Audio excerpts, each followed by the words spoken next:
Alo đập đập bay cành cái lon mơ ấy nhôm chạm bàn khai hết chọc chọc hết na nhôm lời ní cho đo cành thì đập buồn ấy đo vẹn chỉ ly apisai bờ chọc cành thì đập buồn chỉ ly apisai đi tới cành trong cõi cứ riệp ro pi an này xong này ca đạp ca bôi chia bật thoa tam cành này mùi nâng tại bàn an này xong chẳng ná cứ nơi cành thì đập ram chẳng vô cầm a tới với nhé chăm đạp ở chop đo can ti đập ram ban đơn thà an này xong này ca đạp bò dương ca bò chia bờ thoa tesna tam can này mùi đó từ tua ban an này xong chẳng ná a nụ mô tận đi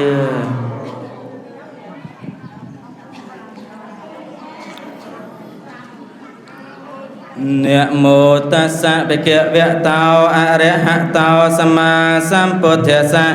nệ mô tassa bệ kia vẹ tao a re ha tao sama sampuddhassa nệ mô tassa bệ kia vẹ tao a re ha tao sama sampuddhassa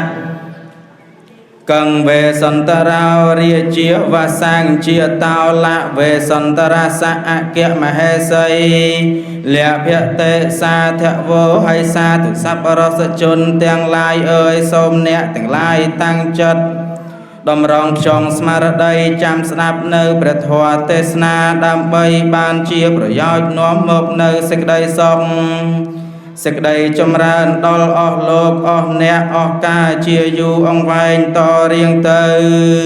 អាត្មាភាពនឹងសំដែងរឿងជាលីអភិសេកដែលអធិប្បាយអំពីថ្ងៃខែឆ្នាំរបស់ព្រះបរមពោធិសត្វបានកំណត់ទុកក្នុងព្រះបាលីថាបបិទ្ធអើយព្រះបរមពោធិសត្វចាប់បដិសន្ធិបានគ្រប់10ខែហើយទ្រង់ប្រសូតក្នុងឆ្នាំរកាខែវិសា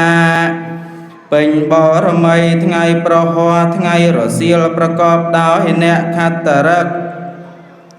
ចំណែកសម្ដេចព្រះនាងមទ្រីនារីរតទ្រង់ប្រសូតក្នុងឆ្នាំរកាខែវិសា10រោចថ្ងៃអាទិត្យក្នុងបច្ចុប្បន្នសម័យប្រកបដោយមេសៈលក្ខណៈលោកព្រះពោធិសត្វមានព្រះជន្ម16វស្សាទើបព្រះបិតាឲ្យទៅស្ដីដណ្ដឹងនាងមទ្រីមកអភិសេកជាអគ្គមហេសីសោយរាជសម្បត្តិនៅនគរចេតដរក្នុងឆ្នាំជូតនោះហងលោកព្រះបរមពោធិសត្វចម្រើនវ័យបាន20វស្សាទើបព្រះនាងមទ្រីទ្រង់មានគភ៌គ្រប់10ខែបរិបូរណ៍ក៏ប្រសូតជាលីកុមារនៅឆ្នាំអសាញ់ខែចែកពេញបរមីថ្ងៃពុធលុះចៅជាលីចម្រើនវ័យបាន2វស្សាទើបព្រះនាងមទ្រីប្រសូតព្រះរាជបុត្រីមួយទៀតព្រះនាមនាងក្រស្នានៅឆ្នាំមមេពេញបរមីថ្ងៃច័ន្ទពេលរសៀលចូលយាមអាទិត្យប្រកបដោយលក្ខណៈរាជសម្បត្តិលក្ខធវាពោធិសត្វតោរីព្រះបរមពោធិសត្វទ្រង់សោយរាជសម្បត្តិរហូតមកហើយទ្រង់មានព្រះរាជសទ្ធាចំណាយព្រះរាជទ្រព្យឲ្យទៅជាទានដល់ពួកស្មោមយាចកអ្នកកំសត់អត់ឃ្លានពុំដែលខានឡើយលុះព្រះអង្គបានឲ្យដំរីបច្ច័យនាគកេនដែលជាដំរីមង្គលដល់ពួកព្រាហ្មណ៍8នាក់ដែលមកពីស្រុកក្លង្ករាក្នុងឆ្នាំរកាខែវិសា14រោចថ្ងៃប្រហ័សនោះហងអ្នកករិយវិសេណូរីអ្នកស្រុកនគរស្រីពិរាកើតកោឡាហលដោយសេចក្តីខឹងក្រោធនឹងព្រះបាទវេស្សន្តរយ៉ាងខ្លាំងទើបប្របួលគ្នាទៅប្រជុំនៅមុខព្រះរាជវាំងក្រាបទូលដល់ព្រះបាទស្រីសញ្ជ័យដែលជាព្រះរាជបិតាសូមឲ្យបំបរបងព្រះវេស្សន្តរចេញពីព្រះនគរជាបន្ទាន់លូព្រះអង្គជ្រាបសេចក្តីនោះហើយ ទើបប្រើអាមាត្យម្នាក់ឲ្យទៅក្រាបទូលប្រាប់ព្រះវេស្សន្តរឲ្យបានដឹងជាដំណឹងគ្រប់ប្រការចំណែកព្រះបរមពោធិសត្វទ្រង់ជ្រាបហើយព្រះអង្គមានប្រតិពុំរួញរាក្នុងការឲ្យទាននោះឡើយទើបមានព្រះបន្ទូលថាណែអាមាត្យចូលឯងត្រឡប់ទៅក្រាបទូលព្រះរាជបិតាយើងផងសូមព្រះអង្គមេត្តាជួយអង្វរអ្នកស្រុកស្រីពីរាជអត់ទោសឲ្យយើងបានមួយថ្ងៃសិនក្នុងថ្ងៃស្អែកនេះយើងនឹងឲ្យនៅសត្តកមហាទានលុះថ្ងៃបន្ទាប់មកទើបបានយើងចេញដំណើរចាកចេញពីព្រះនគរទៅឯភ្នំគិរីវង្គតហងព្រឹកថ្ងៃសុក្រ15រោចខែពិសាឆ្នាំរកាព្រះពោធិសត្វជំរះព្រះកាយនិងសោយភោជនាហារស្រេចហើយទ្រង់ចេញទៅចែកទានទ្រង់ចេញទៅចែកចាយចំណាយព្រះរាជទ្រព្យឲ្យទៅជាទានតាំងពីព្រឹករហូតដល់ពេលល្ងាចទើបឲ្យទានរួចស្រេចហងពុអ្នកតិវសេអ្នកករិយានិខមត្វាលុះព្រឹកឡើងត្រូវនឹងថ្ងៃសៅរ៍មួយកើតខែចេសព្រះវេស្សន្តរបវរពោធិសត្វទ្រង់នាំព្រះនាងមទ្រីនិងព្រះរាជបុត្រាបុត្រីទៅកាន់ប្រាសាទព្រះបាទស្រីសញ្ជ័យដើម្បីថ្វាយបង្គំសូមអនុញ្ញាតបួសនៅភ្នំគិរីវង្គតជាកំណត់ជាទីលំនៅពេលនោះព្រះរាជមាតាបិតាក៏ព្រមឲ្យបួសជាតាបោះឫស្សីហើយទ្រង់បែរមកលួងលោមព្រះនាងមទ្រីឲ្យនៅថែរក្សាកូនទាំងពីរក្នុងនគរនេះហើយគ្រានោះសម្ដេចព្រះនាងមទ្រីលើកហដ្ឋាប្រណម្យក្រាបទូលថ្វាយថាបបិទ្ធព្រះរាជមាតាបិតាអើយរីនគរចេតដរនេះពោពេញទៅដោយសេចក្តីសុខសប្បាយក៏ពិតមែនតែបើប្រត់ប្រាចាក់ពីព្រះស្វាមីហើយនឹងកើតទុកចុកណែនពេញអោរាគ្មានថ្ងៃណាស្រាកស្រានឡើយខ្ញុំម្ចាស់បានប្តីជាទីគប់ចិត្តហើយមិនដេចឡើយក៏ឲ្យខ្ញុំម្ចាស់នៅមេម៉ាយទៅវិញខ្ញុំម្ចាស់នឹងទៅតាមព្រះវេស្សន្តរជាព្រះរាជស្វាមីពិតប្រកបរីឯកូនទាំងពីរក៏មិនមែនជាកូនសំអប់ខ្ញុំទេខ្ញុំម្ចាស់មិនព្រមឲ្យប្រាចេញពីទ្រុងខ្ញុំម្ចាស់ឡើយខណៈនោះព្រះរាជមាតាបិតាទ្រង់អោបព្រះចៅទាំងពីរស្រក់ទឹកព្រះនេត្រទ្រង់ព្រះកន្សែងដោយសេចក្តីអាណិតអាសូរអាឡោះអាល័យចំពោះព្រះរាជបុត្រាបុត្រីក្រៃពេកហងលោកព្រះពោធិសត្វនិងព្រះនាងមទ្រីទ្រង់ធ្វើប្រតិសិនព្រះរាជមាតាបិតារួចហើយមិនយូរឡើយស្ដេចទាំង4អង្គក៏ឡើងគង់លើរាជរថបោះចេញទៅកាន់ទ្វារខាងទិសឧត្តរទីណាមានមហាជនច្រើនទ្រង់បរាជរថទៅទីនោះហើយទ្រង់ព្រះរាជទានគ្រឿងប្រដាប់ប្រើប្រាស់ទាំងឡាយនិងរតនៈ7ប្រការមានសម្ពុតអាវសាវស្បៃជាដើមឲ្យទៅជាទានតាមផ្លូវគ្រប់18ដងដល់រាបដល់អស់ឥតមានសល់អ្វីនៅក្នុងរទេះឡើយចតារោព្រាហ្មណាកាលនោះមានព្រាហ្មណ៍4នាក់រត់ស្ទាក់ផ្លូវទៅសុំទានសេះដែលកំពុងតឹមព្រះពោធិសត្វទ្រង់ដោះសេះចេញពីនឹមឲ្យទៅជាទានឥតមានញាប់ញ័របន្តិចឡើយលុះព្រះរាជទានរួចហើយមហាព្រឹទ្ធពីក៏ក្រើកញាប់ញ័របន្លឺសំឡេងខ្ទរខ្ទាកើតហេតុអស្ចារ្យទាំងចន្ទលរាជរថក៏ពុំធ្លាក់ដល់ដីព្រោះមានទេវតាមកប្រែក្រឡាជាមរឹកមាចូលមកទ្រនឹមរាជរថដឹកនាំព្រះបរមពោធិសត្វសំដៅឆ្ពោះទៅមុខយ៉ាងលឿនកាលនោះព្រះពោធិសត្វធ្វើដំណើរមិនយូរប៉ុន្មានមានព្រាហ្មណ៍4នាក់មកស្ទាក់តាមសុំព្រះរាជរថនោះទៀតព្រះអង្គពុំមានប្រតិយចង្អៀតចង្អល់ឡើយទ្រង់បបួលព្រះមហេសីពោព្រះបុត្រាបុត្រីចុះចេញពីរាជរថហើយព្រះរាជទានឲ្យទៅព្រាហ្មណ៍នោះហងពេលនោះ ពេលដែលព្រះអង្គប្រទានរាជរថរួចហើយព្រះវេស្សន្តរទ្រង់ពរជាលីឯព្រះនាងមទ្រីទ្រង់ពរនាងក្រស្នាធ្វើដំណើរដោយព្រះបាទលុះថ្ងៃរសៀលទើបស្ដេចទៅដល់នគរចេតរាទ្រង់ស្នាក់នៅក្នុងបរមសាលាអស់មួយរាត្រីព្រឹកព្រលឹមថ្ងៃពីកើតទ្រង់លាស្ដេចក្រុងមាតុលៈនគរទោះបីស្ដេចចេតរាបានអង្វរឲ្យនៅសោយរាជសម្បត្តិក៏ពុំទទួលទ្រង់បបួលព្រះនាងមទ្រីនិងបុត្រទាំងពីរធ្វើដំណើរដរាបដល់ភ្នំគិរីវង្គតទ្រង់អធិដ្ឋានបួសជាតាបោះអេសីក្នុងបរមសាលាដែលវិសកម្មទេវបុត្រនិមិត្តថ្វាយទ្រង់មានព្រះទ័យសុខសប្បាយលុះ7ខែក្រោយមកទ្រង់ប្រទានព្រះរាជបុត្រាបុត្រីនិងអគ្គមហេសីឲ្យទៅជាទានទោះបីតែជីវិតព្រះអង្គក្តីក៏ទ្រង់ឥតកំណាញ់ដែរបបិទ្ធអើយអាត្មាភាពសម្ដែងអំពីព្រះបរមពោធិសត្វទ្រង់សាងព្រះភ្នោះនៅឯភ្នំគិរីវង្គតក៏សន្មតឈប់ស្លេះត្រឹមនេះសិនតទៅនេះនឹងសម្ដែងអំពីតាជួជក់មានដំណើររឿងដូចតទៅជូជាកោវេឡាំងវេតិតពាំងយើងនឹងសម្ដែងអំពីថ្ងៃខែឆ្នាំរបស់តាជូជក់ព្រឹទ្ធាចារ្យឲ្យមហាជនបានដឹងប្រាកដកំណត់ឈ្មោះឪពុកម្ដាយ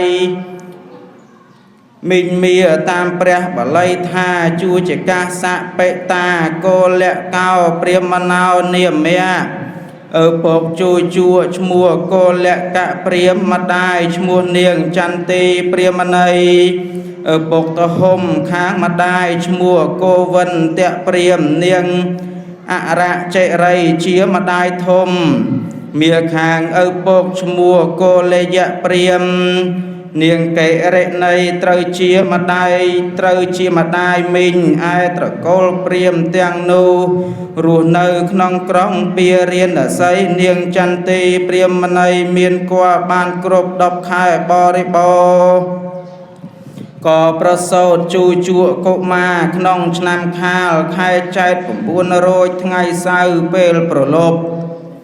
លូជូជក់កុមារបានធំបន្តិចឪពុកម្ដាយក៏ស្លាប់ចោលអស់ទៅគាត់ទៅរស់នៅជាមួយឪពុកធំ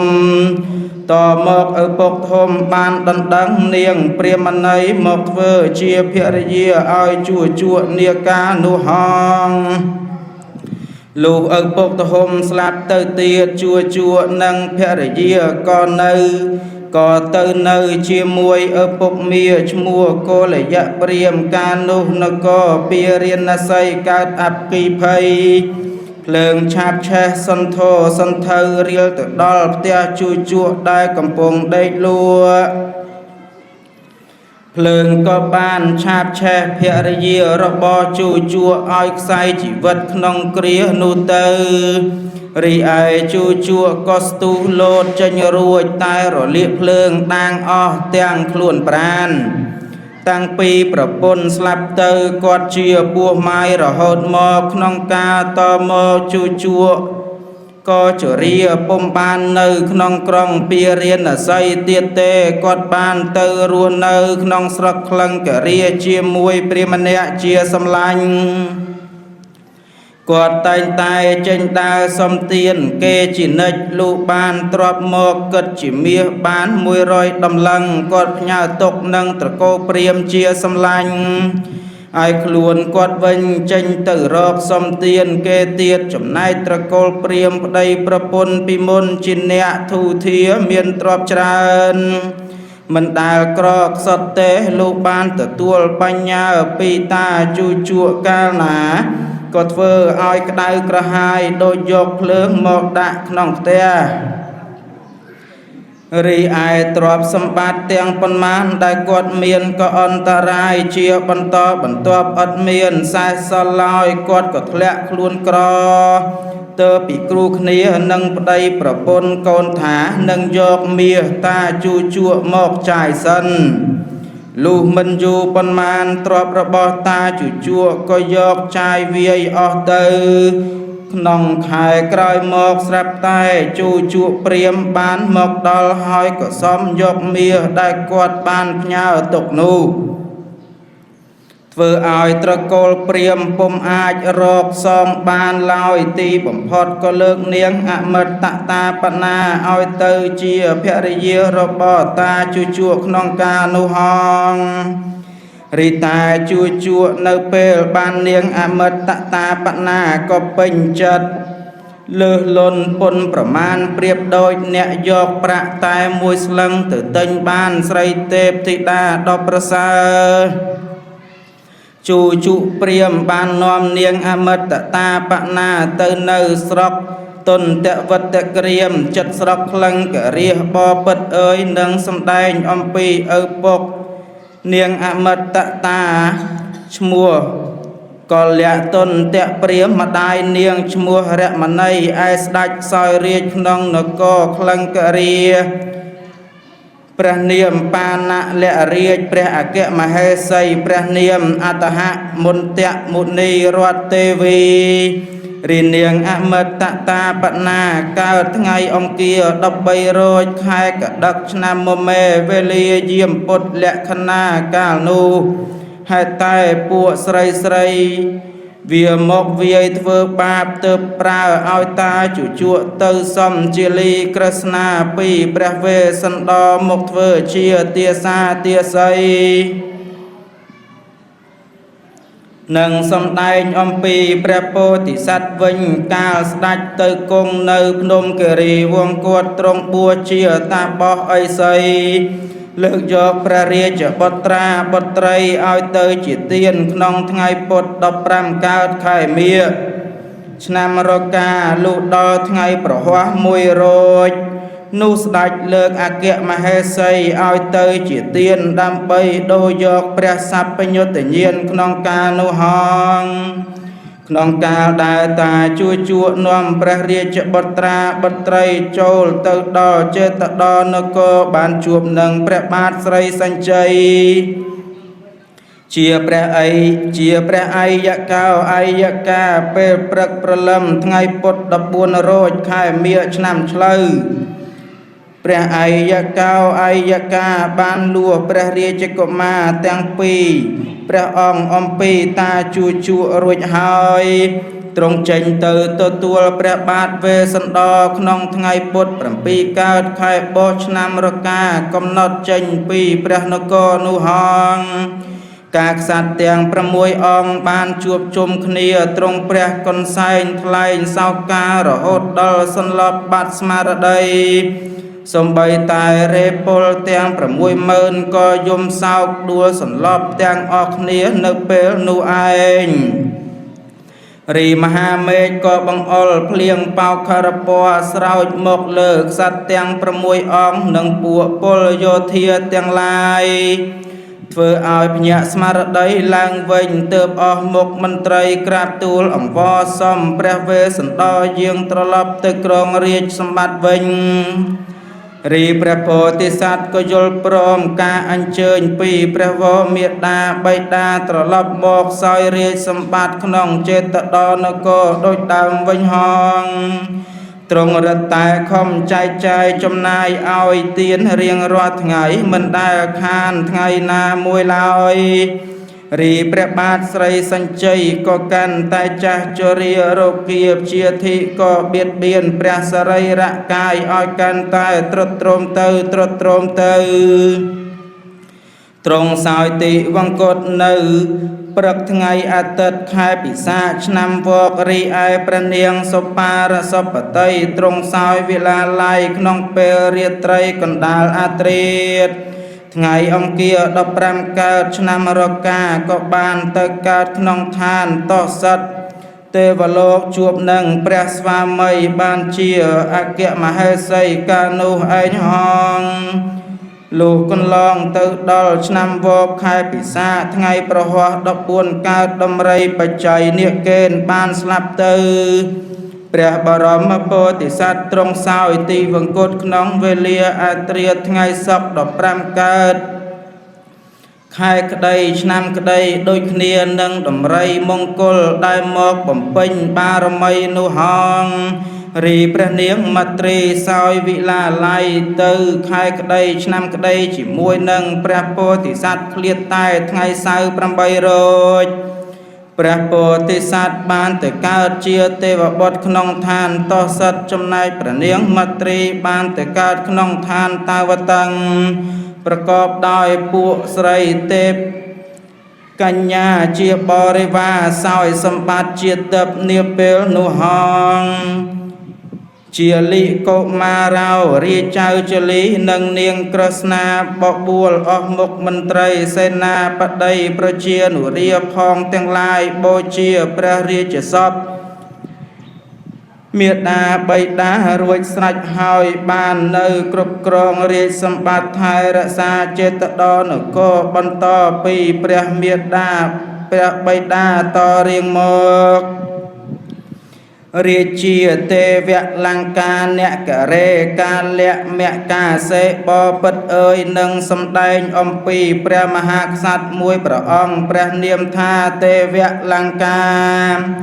សោយរាជសម្បត្តិនៅនគរទេវលង្កាបានសោយតិវង្គតទៅពុំមានព្រះរាជបុត្រាបុត្រីណាមួយស្នងរាជបល្ល័ង្កឡើយអស់មុខមន្ត្រីសេនាបតីនាំគ្នាធ្វើពិធីបូជាព្រះបរមសពរួចហើយទើបប្រជុំពិភាក្សាគ្នាអស់7ថ្ងៃជាធម្មតានគរពុំមានព្រះមហាក្សត្រគ្រប់គ្រងមកជាសត្រូវគេប្រមាថមើលងាយចូលមកយាយីបីដូចជាឃ្មុំឥតមេជាមិនខានគ្រានោះមានបរោហិតចាស់ម្នាក់ឆ្លើយថាមានតែយើងយកសេះអាជាណីមកទឹមបោះសរុតមង្គលហើយលែងផ្សងចេញទៅស្វែងរកអ្នកមានបុណ្យមានឫទ្ធានុភាពដេជះអំណាចអាចនាំមកជាអីសូរនៃយើងទាំងឡាយបានក្រោយពីពិភាក្សាគ្នារួចហើយក៏នាំគ្នាចាត់ចែងបោះសរុតដោយយ៉ាងវិចិត្របន្ទាប់មកលែងបោះសរុតចេញទៅប្រទក្សិណព្រះនគរ3ជុំមិនយូរឡើយក៏មានចន្ទោឆ្ពោះទៅកាន់ចេតដនគរអស់ពួកមុខមន្ត្រីសេនាអាមាត្យបរោហិតជាដើមបានផ្សងបោះសរុតក្នុងមួយថ្ងៃម្ដងគ្រប់3ដងរីឯបោះសរុតនោះតែងតែមានចន្ទោឆ្ពោះទៅកាន់ចេតដនគរជានិច្ចពួកបរោហិតឃើញដូច្នោះហើយក៏គិតទូទាយពិចារណាចេតារាសីព្រះនគរឃើញថាទោះតែក្សត្រជាបងប្អូនបង្កើតរៀបចំផ្សំគុំជាមួយគ្នាអភិសេកឲ្យសោយរាជសម្បត្តិទើបប្រជារាស្ត្រនៅនគរទេវលង្កានេះរស់នៅបានសេចក្តីសុខចម្រើនយឺនយូរថិតថេរជ័យកាលទៅហងពួកបរោហិតបានគិតគូរឃើញហើយក៏ប្រាប់អស់មុខមន្ត្រីសេនាអាមាត្យគ្រប់គ្នាឲ្យបានដឹងតាមន័យដែលខ្លួនបានឃើញនោះឯងរីឯអាមាត្យជាមន្ត្រីចាស់ឆ្លៀវឆ្លាស់ម្នាក់ក៏ឆ្លើយថាអោអ្នកទាំងឡាយអើយបើដូច្នេះមែនបានជាបោះសរុតដែលយើងផ្សងលែងទៅតែងមានចន្ទោឆ្ពោះទៅកាន់ចេតដនគរគ្រប់3ដងត្បិតមានព្រះមហាក្សត្រពីរព្រះអង្គជាបងប្អូនបង្កើតនឹងគ្នាគង់នៅកំព្រាព្រះរាជបុត្រច្បងនាមចៅជាលីរីឯព្រះរាជបុត្រីប្អូនព្រះនាមថាព្រះនាងក្រស្នាទាំងពីរព្រះអង្គជាមេឃផ្នែកនៃព្រះបរមពោធិសត្វព្រះបាទវេស្សន្តរដែលល្បីឮខ្ចរខ្ចាយថាអ្នកមានសទ្ធាជ្រះថ្លាក្នុងការឲ្យទានសូម្បីតែព្រះអគ្គមហេសីនិងព្រះរាជបុត្រាបុត្រីក៏លើកឲ្យទៅជាទានដែរដើម្បីប្រាថ្នានៅព្រះសព្វញុតញ្ញាណពុំមានរុញរាឡើយតើអ្នកដឹងទេឥឡូវនេះឮថាស្ដេចសោយទីវង្គតទៅហើយនៅសល់តែព្រះរាជកុមារពីរព្រះអង្គដែលនៅកំព្រា បើបានត្រកូលនោះមកអភិសេកជាអីសូរគង់នៅក្នុងនគរយើងកាលណាអស់ប្រជានុរាទូទាំងនគរនឹងបានសេចក្តីសុខសាន្តសុបោសប្បាយជាក់ជាមិនខានឥតមានស្ដេចក្នុងនគរណាហ៊ានមកយាយីពាធីបានឡើយយើងគួរតែប្រញាប់ទៅអារាធនាអញ្ជើញស្ដេចទាំងពីរព្រះអង្គមកអភិសេកឲ្យសោយរាជសម្បត្តិនៅនគរយើងឲ្យបានឆាប់នាកាលឥឡូវនេះហងអស់មកមន្ត្រីសេនាអាមាត្យទាំងឡាយបានពិភាក្សាគ្នាស្រេចហើយក៏រៀបចាត់ពលសេនាយោធា18អខោភិនីប្រដាប់ដោយសេនាដំរីសេនាសេះសេនារទេះនិងពលថ្មើរជើងបានចេញពីព្រះនគរទៅ7ថ្ងៃហើយពុំទាន់ដល់ហេតុតែបុណ្យកុសលនៃចៅជាលីគ្រឹស្នា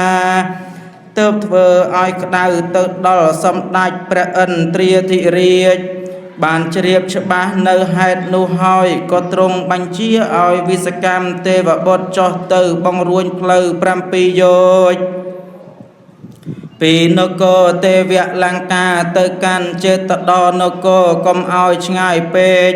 ឲ្យទៅនឹងមកត្រឹមតែមួយថ្ងៃដល់ទើបវិសកម្មទេវបុត្រទទួលតាមព្រះបន្ទូលលុះសម្រេចហើយក៏វិលត្រឡប់ទៅកាន់វិមានរបស់ខ្លួនវិញសាពេអមច្ចារីអស់ពួកមន្ត្រីសេនាយោធាអាមាត្យទាំងឡាយនាំគ្នាចូលទៅដល់ចេតដនគរបុរីក៏នាំគ្នាចូលគល់ក្រាបថ្វាយបង្គំព្រះចៅជាលីកុមារហើយអង្គុយក្នុងទីដ៏សមគួរព្រះចៅជាលីកុមារត្រាស់សួរថាតើអ្នកទាំងឡាយមកពីប្រទេសណាមានបំណងចង់បានបណ្ដាការអ្វីដែរទើបអ្នកនគរទេវលង្កាទូលឲ្យព្រះជាលីកុមារទ្រង់ជ្រាបសេចក្តីគ្រប់ប្រការថានឹងមកអារាធនាយាងអង្គម្ចាស់ស្ដេចទ្រង់ទៅសោយរាជសម្បត្តិស្ថិតនៅជាកំពូលនៃយើងខ្ញុំទាំងឡាយនឹងអាចតពូជពងវងត្រកូលអំពីបុរាណនៅឯនគរទេវលង្កានោះបានប៉ុន្តែចតារាសីព្រះនគរទេវលង្កានោះទាល់តែក្សត្រឯណាដែលប្រសូតអំពីព្រះមាតាបិតាតែមួយផ្សំផ្គុំជាអគ្គមហេសីអភិសេកឲ្យសោយរាជសម្បត្តិទើបអាចថិតហេតវង្សានុវង្សបានយូរអង្វែងទៅហងបពិតអើយពុំឃើញមានក្សត្រឯណាមួយឡើយក្រៅពីអម្ចាស់ទាំងពីរព្រះអង្គនេះឯងទើបអាចទៅសោយរាជសម្បត្តិគ្រប់គ្រងនគរទេវលង្កានោះបានរីព្រះចៅជាលីកុមារទ្រង់ស្ដាប់ពាក្យបរោហិតនិងអាមាត្យដូច្នោះហើយក៏ទ្រង់សពព្រះតីចង់ទៅសោយរាជនៅនគរទេវលង្កាទើបត្រាស់សួរទៅព្រះនាងក្រស្នាជាប្អូនថាអោនាងក្រស្នាប្អូនសម្លាញ់មាសបងអើយឥឡូវនេះអ្នកនគរទេវលង្កាគេមកអារាធនាយើងឲ្យយាងទៅសោយរាជសម្បត្តិនៅឯនគរទេវលង្កាឯណោះម្យ៉ាងទៀតក្សត្រឯណាទៅសោយរាជនៅនគរនោះទាល់តែបងប្អូនបង្កើតផ្សំគុំគ្នាជាប្តីប្រពន្ធទើបអភិសេកឲ្យសោយរាជត្រូវតាមចតារាសីនៃនគរនោះបានបើដូច្នេះតើប្អូនស្រីនាងគិតយ៉ាងណាដែរតាំងសតវាកណ្ហាជីនារីសម្ដេចព្រះនាងក្រស្នាក្សត្រីបានស្ដាប់នៅសម្ដីម្ចាស់បងហើយទើបព្រះនាងក្រាបទូលថាបពិតម្ចាស់បងអើយបើស្ដេចសពព្រះតីនឹងនគរទេវលង្កាបុរីនឹងយកខ្លួនប្អូនក្រស្នាមកអភិសេកជាអគ្គមហេសីតើប្អូនស្រីនឹងថាអ្វីតាមតែសពព្រះតីម្ចាស់បងទៅចោះបពិតអើយរីឯព្រះចៅជាលីស្ដេចបានស្ដាប់នៅពាក្យសម្ដីរបស់ប្អូនស្រីដូច្នោះហើយទ្រង់ត្រាស់ឆ្លើយថាសាធុសាធុប្រពៃណាប្រពៃណា តាស្មឹងខណេសកោទេវរាជាសុជាមបតាំងអាហាព្រះរាជកុមារទាំងពីរព្រះអង្គទ្រង់ស្ម័គ្រទ្រង់ស្មោះស្ម័គ្រព្រមព្រះតីនឹងគ្នាហើយខណៈនោះសម្ដេចព្រះឥន្ទ្រាធិរាជាកំពូលនៃទេវតាទាំងឡាយទ្រង់ជ្រាបសេចក្តីនោះហើយទើបទ្រង់មានព្រះបន្ទូលទៅកាន់នាងសុជាតាថានាងអើយឥឡូវនេះព្រះរាជកុមារទាំងពីរដែលជាបុត្រកំព្រានៃព្រះបាទវេស្សន្តរមានព្រះចិន្តានិងអភិសេកជាមួយគ្នាចៅអើយបើដូច្នោះយើងនឹងចោះទៅជួយប្រដាប់ពិធីមង្គលអភិសេកទើបបានត្រូវព្រះអង្គទ្រង់ត្រាស់ឲ្យវិសកម្មទេវបុត្រជួយប្រដាប់ប្រដាផ្លូវរវាងនគរទាំងពីរដើម្បីឲ្យប្រជានុរាស្ត្រធ្វើដំណើរឲ្យបានស្រួលវិសកម្មទេវបុត្របាននិមិត្តទាំងទង់ទាំងឆ័ត្រទាំងបដាដាក់តាមសងខាងផ្លូវជាហោហែមានទាំងដើមចេកដើមឈើជាច្រើនមានផ្លែទុំដែលដាស់សុទ្ធតែមានរសជាតិឆ្ងាញ់ពិសាមានទាំងដើមអំពៅដោះអមសងខាងផ្លូវជាជួរខាងលើផ្លូវថ្នល់មានពិដានមានរនាំងវាំងននជាសម្ពុតទឹកពិសេសបិទបាំងមិនឲ្យត្រូវក្តៅត្រូវខ្យល់លុះវិសកម្មទេវបុត្រនិមិត្តរួចហើយក៏ត្រឡប់ទៅវិមានរបស់ខ្លួនវិញមហាអមច្ចាសពៈចតរង្គៈសេនាវតហារេថាកានោះអស់ពួកមុខមន្ត្រីសេនាបតីទាំងឡាយទាំងពីរនគរការដឹងថាព្រះរាជកុមារទាំងពីរព្រះអង្គស្ដេចព្រមយាងទៅកាន់នគរទេវលង្កាដូច្នោះហើយប្រជាជននគរទាំងពីរបានបបួលគ្នាទាំងមុខមន្ត្រីសេនាអាមាត្យសេនាដំរី3សែនសេនាសេះ3សែនសេនារទេះ3សែនរួមទាំងប្រជានុរាស្ត្រនគរទាំងពីរនគរមានច្រើនណែនណាន់តាន់តាប់មិនអាចកណនារាប់បានឡើយក៏បានធ្វើដំណើរហែហមព្រះរាជកុមារទាំងពីរព្រះអង្គឆ្ពោះទៅកាន់នគរទេវលង្កាសម្ដេចព្រះចៅជាលីបានឡើងគង់លើដំរីបច្ច័យនិកេនរេនគុជ្ជសាដែលទេវបុត្រមួយអង្គមិនប្រកបនាមបាននាំដំរីមកថ្វាយដំរីនោះមានឈ្មោះដូចដំរីរបស់ព្រះបិតាដែរបបិទ្ធអើយក្នុងសម័យនោះសម្ដេចឥន្ទ្រាធិរាជនាំនាងសុជាតានិងទេពអប្សរបវរកញ្ញាជាច្រើនចបមកជួយដង្ហែព្រះរាជកុមារទាំងពីរព្រះអង្គចំណែកបណ្ដាមនុស្សសពមុខមន្ត្រីដែលនៅនគរទេវលង្កាទាំងឡាយបានត្រៀមចាត់ចែងសាងសេនាសនៈតាក់តែងកសាងប្រាសាទរាជមន្ទីរឲ្យសមគួរទៅតាមរដូវ3គឺប្រាសាទហេមន្តរដូវ1មានកម្ពស់9ជាន់ប្រាសាទកមហន្តរដូវ1មានកម្ពស់7ជាន់និងប្រាសាទវសានរដូវ1មានកម្ពស់5ជាន់តតិសតិ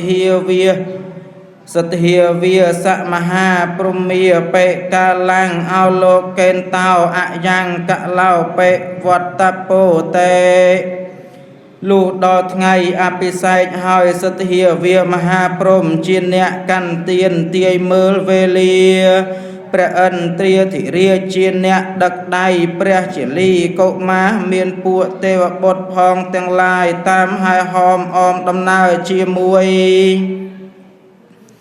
រីឯនាងសុជាតាដឹកដៃព្រះនាងក្រស្នាមានពួកទេវតាបវរកញ្ញាទាំងឡាយតាមហែហមអមដំណើរមហាព្រំឲ្យគេវាយកង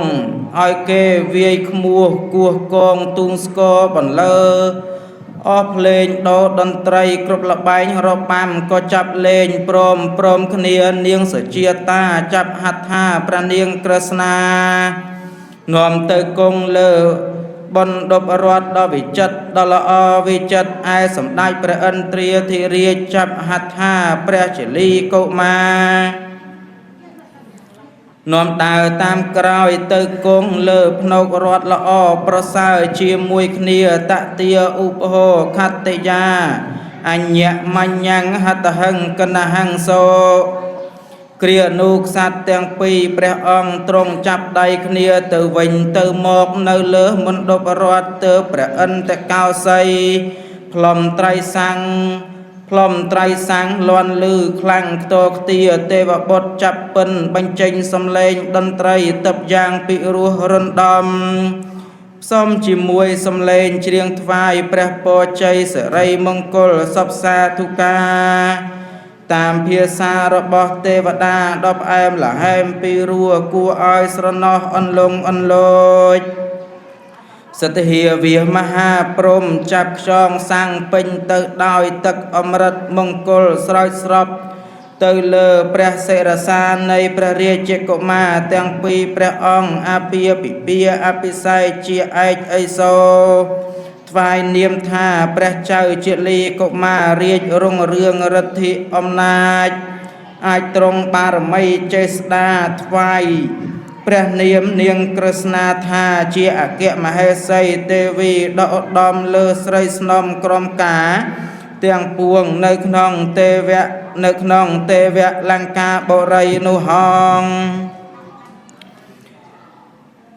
លំដាប់នូភូមិទេវតាអាកាសទេវតារុក្ខទេវតាបបួលគ្នាប្រាយរតនៈ7ប្រការថ្វាយសពសាទុកាយ៉ាងអោឡារកកក្រែងលុះចងដៃរួចហើយក៏នាំគ្នាលេងភ្លេង7យប់7ថ្ងៃឲ្យអវាទដំបូន្មានដល់ព្រះកុមារទាំងពីរស្ថិតនៅក្នុងសិល5ប្រការជានិច្ចរួចស្រេចហើយក៏លាព្រះកុមារទាំងពីរទៅកាន់វិមានរៀងខ្លួនវិញហងចំណែកប្រជានុរានៅលេងភ្លេងលេងមហោស្រពទាំងយប់ទាំងថ្ងៃកំដរមង្គលការរហូតដល់3ខែ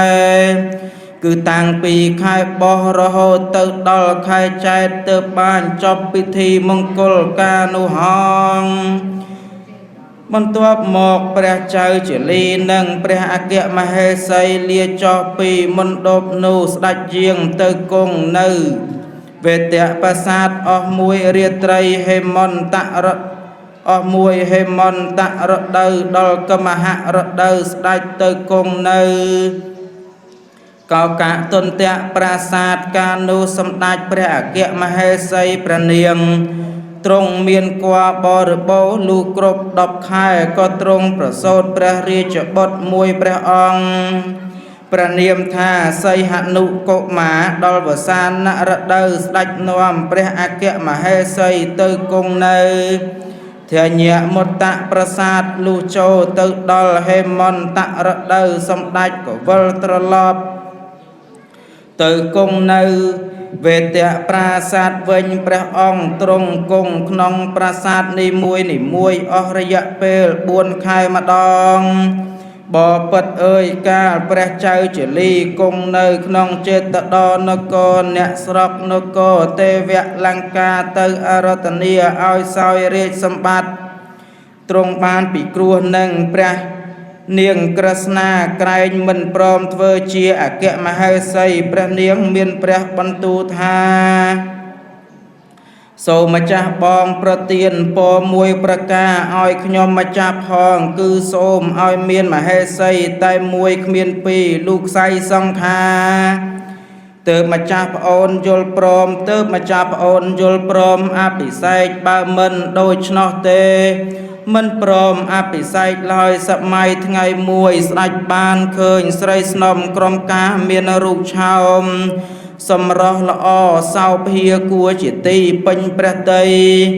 រីឯពរដែលបានបដិញ្ញានោះក៏ទ្រង់ផ្លេចបាត់ទៅហើយបានទៅផ្ទុំជាមួយស្រីស្នំអស់មួយវេលារាត្រីលុះព្រះនាងទៅដល់ទ្រង់ជ្រាបរឿងរ៉ាវអស់ក៏បណ្ដាលឲ្យកើតរឿងឆ្លោះវិវាទគ្នាទាំងកណ្ដាលរាត្រី រហូតដល់ព្រះនាងក្រស្នាបានបដិញ្ញាថាព្រះអង្គនឹងខ្ញុំកុំទៅមករកគ្នាឡើយតែក្នុងជាតិនេះទេដែលយើងទាំងពីរបានកើតរួមឧត្តរព្រះមេត្តាជាមួយគ្នាតែគ្រប់ជាតិតទៅមកខ្ញុំសូមស្មាលាកំបីបានជួបគ្នាជាបងប្អូនដរាបដល់ព្រះនិព្វានហងលុះព្រះអគ្គមហេសីតាំងសច្ចាអធិដ្ឋានរួចហើយព្រះនាងក៏យាងត្រឡប់ទៅកាន់ព្រះរាជដំណាក់វិញហងតាំងពីថ្ងៃនោះមកក្សត្រទាំងពីរព្រះអង្គពុំដែលមករកគ្នាឡើយជាលិរាជារជ្ជង្ករោនតោលៈតបសម្បត្តੰអនុភវិកាលនោះព្រះចៅជាលីស្ដេចសោយរាជសម្បត្តិជាកំពូលនៃអ្នកនគរទេវលង្កាប្រកបដោយសេចក្តីសុខចម្រើនឥតមានរោគាព្យាធិបៀតបៀនព្រះអង្គឡើយព្រះអង្គទ្រង់ឲ្យគេសង់ប្រាសាទ4កន្លែងទ្រង់ព្រះរាជទានទ្រព្យក្នុងមួយថ្ងៃ2ថ្ងៃអស់4សែនតម្លឹងមាសរៀង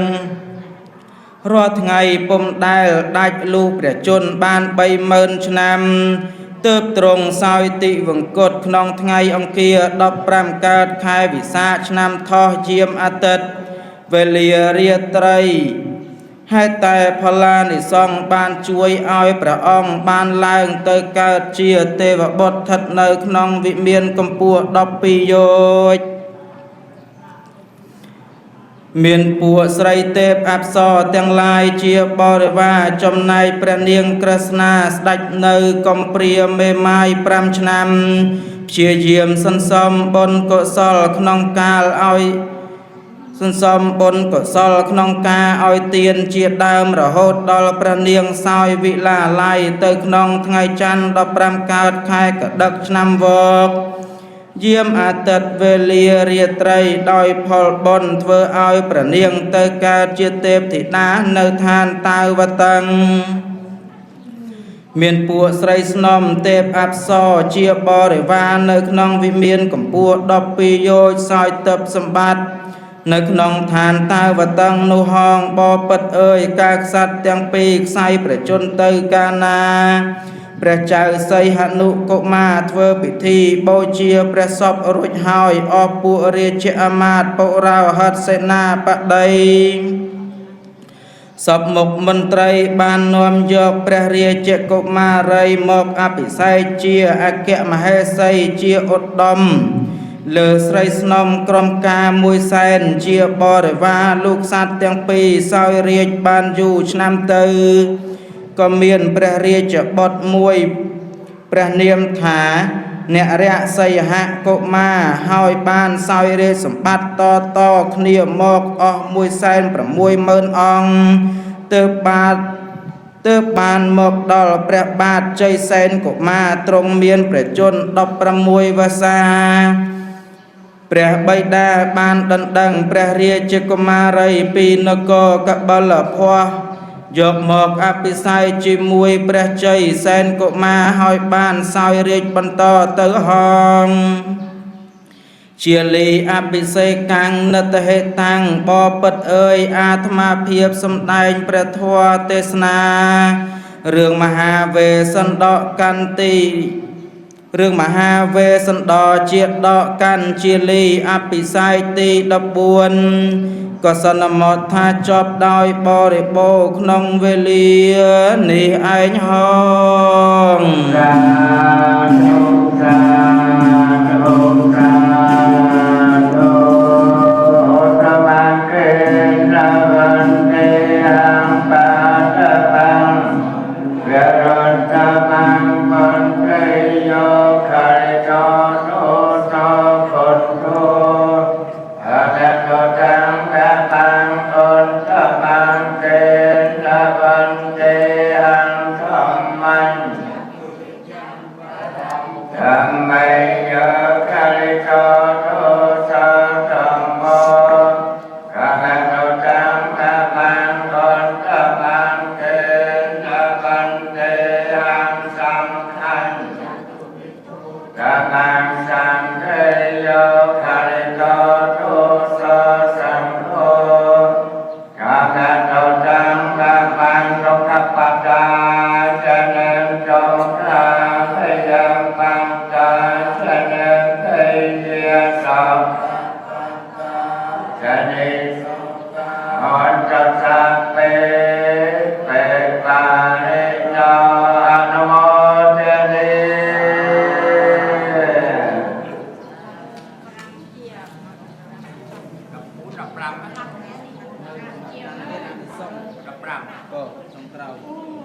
làm chặt xong ở đây nên muốn bắt con để cầu cần ăn xong thì đọc lắm xong ở đây nên muốn được là chặt xong ở đây nên muốn được cần thì đọc lắm đấy rồi xong chứ